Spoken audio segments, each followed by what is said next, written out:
بولو سبحان اللہ، پھر بولو سبحان اللہ۔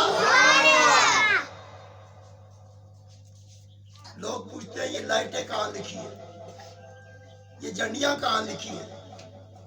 اور بھائی ہم تمہیں لکھی ہوئی چیزیں نہیں بتا سکتے، مگر اس لیے نہیں بتا سکتے،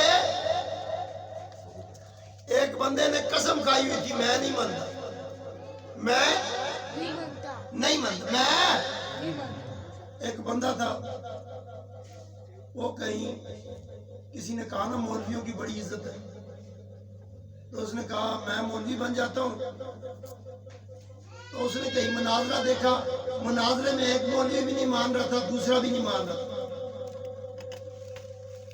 یہ جس طرح کہ آج کا ایک جلالی ٹولہ ہے، کون سا ٹولہ ہے؟ جلالی نام رکھا ہوا ہے، اصل میں دجالی ٹولہ ہے، دجالی۔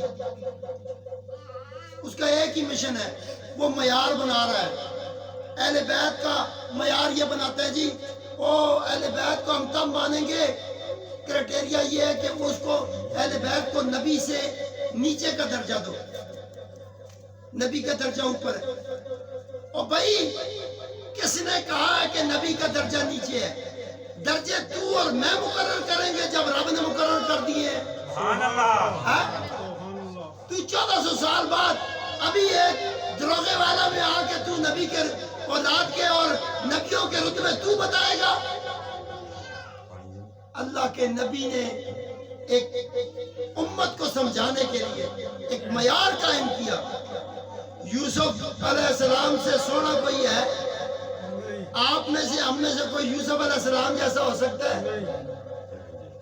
جن کو دیکھ کر مصر کی عورتیں اپنی انگلیاں کاٹ دیں، اپنی انگلیاں، اتنے سونے یوسف۔ موسیٰ علیہ السلام جیسا کوئی ہو سکتا ہے؟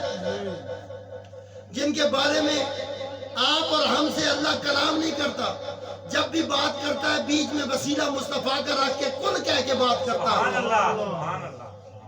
اور موسیٰ علیہ السلام سے تو قرآن میں اللہ نے بات کی ہے،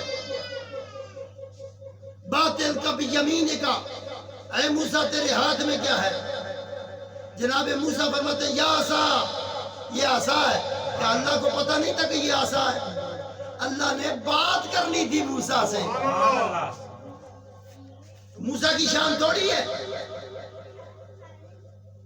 یوسف علیہ السلام کے نام کی سورت سورہ یوسف، انبیاء کے ذکر قرآن میں جا بجا ہے۔ بڑی شانوں والے ہیں نبی، بڑی عزتوں والے ہیں نبی، بڑے رتبے